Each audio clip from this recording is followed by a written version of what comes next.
Hey friends, Miss Ray here.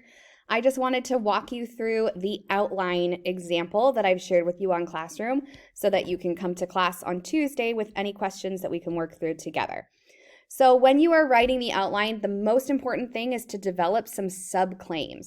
So you want to think about your thesis itself, which is based upon and answers your driving question, and then what claims can you make to support that thesis? Those are the claims you'll be supporting with evidence, and then following it with commentary, which ultimately is all going to work to prove your argument. So I have the steps in the writing process document here. So this shows steps 1, 2, and 3. I've got my driving question based on my prompt.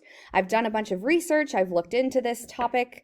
My topic was cell phone use in the classroom. Should it be used as an educational tool or not? After I completed my research, I came to my thesis statement, which answers my driving question. So my thesis is, while often seen as a distraction in the classroom, cell phones should be embraced as the engaging educational tools that they are due to their accessibility and versatility in our digital age. So I've made a few promises in this thesis statement. Not only have I said I'm pro cell phone, so I need to be sure that that's what I'm going to argue throughout, but I've also talked about accessibility and versatility. So these are things that I need to bring up in my essay because this is my contract with my reader. I need to be sure that I follow through on my end of the bargain by actually bringing up that accessibility and versatility to prove this thesis correct. So when I'm in the outline itself, you'll notice that I just copied the text. So when it said thesis/main claim, I copied that and then replaced those words with my thesis. So I have my thesis here, and my next step is to think about the subclaims that might work to support that thesis. So I came up with a couple for 2 different body paragraphs. The first, cell phones should be used in the classroom because they are an accessible educational tool. So with this subclaim, I'm fulfilling part of what I've promised in my thesis. And this is an arguable statement. I can prove this. This is something that's going to drive my body paragraph. So now the focus of this entire body paragraph is going to be on the accessibility of cell phones and how that shows and demonstrates that they should be used in the classroom. So I'm going to go through my evidence and pull things that I might want to use. So from this William Ferreter article, I've pulled this quote, 75% of all kids aged 12 to 17 have cell phones. And I pulled that straight from my organizational chart up here. You can see it in my first piece of pasted evidence. So it's really important that you've done your research before you start diving into this. So that's my first piece of evidence. And now I need to follow that with some commentary. So I've given some evidence. I now want to prove, okay, but how does that evidence tie back? And so this doesn't have to be beautifully written. These are just getting some ideas out.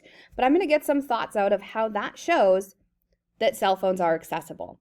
So I said that because so many students already have access to cell phones, right, 75% of them, they're a logical tool to use in the classroom. Nothing further needs to be purchased. And then I'm going to add another piece of commentary. As opposed to making cell phones the enemy in the classroom by banning them or having students store them away, making them visible allows students to take some ownership over their own education. So I just got some thoughts down, some ideas down, and these might show up in my final essay in exactly these words. More likely, they're going to be tweaked, adjusted. I'm going to really be thoughtful about the way that I analyze the evidence, but I just want to get the ideas down first. Then I have a second piece of evidence that supports this idea that they are an accessible educational tool. Using nothing more than the tools that the majority of students brought to school every day, we successfully replaced dictionaries, timers, and digital cameras. So again, I pulled that straight from my evidence. We were talking about the money that's saved through using cell phones in the classroom. So I have a piece of evidence, and now I want to think, okay, how can I bridge the gap between this evidence and that claim and show that this piece of evidence works to prove that cell phones are more accessible and should be used. So I'm going to point out that resources like graphing calculators, dictionaries, and cameras are very expensive. Cell phones offer a variety of free apps that can replace the tools. So that's my commentary there. Also, I talk about the fact that the budget may not exist to provide each student with their own timer for labs and science, their own camera for art classes, their own thesaurus for composition course. Cell phones give these tools through apps and other software. So just a couple pieces of commentary that could connect that evidence back to that subclaim and help to prove my thesis. So my second example here is on cell phones as an educational tool. So I also said that in my thesis, they were accessible and versatile and engaging. They're an engaging educational tool that should be used due to the accessibility and versatility. So I need to be sure to let my reader know exactly how that is. So my second subclaim, by using cell phones as an educational tool, student engagement will increase. That's quite the claim. So I really need to be sure that I'm going to prove that.